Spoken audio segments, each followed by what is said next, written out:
أعوذ بالله من الشيطان الرجيم. بسم الله الرحمن الرحيم. قل لا أقول لكم عندي خزائن الله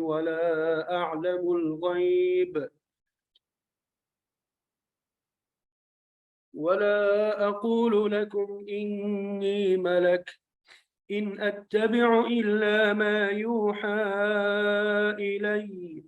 قل هل يستوي الأعمى والبصير أفلا تتفكرون. وأنذر به الذين يخافون أن يحشروا إلى ربهم ليس لهم من دونه ولي ولا شفيع لعلهم يتقون.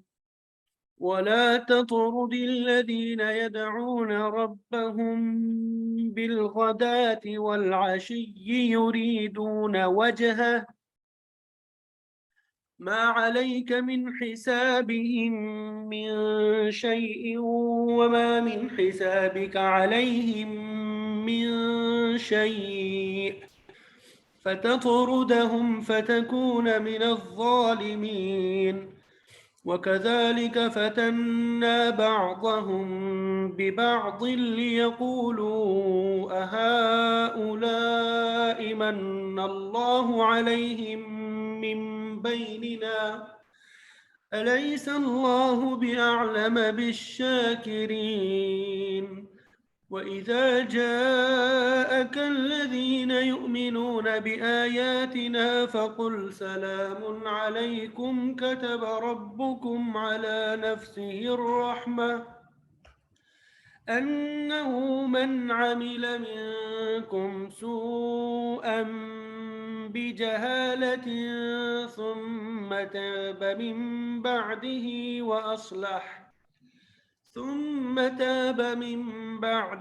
وأصلح فأنه غفور رحيم. وكذلك نفصل الآيات ولتستبين سبيل المجرمين. قل إني نهيت أن أعبد الذين تدعون من دون الله قل لا أتبع أهواءكم قد ضللت إذا وما أنا من المهتدين.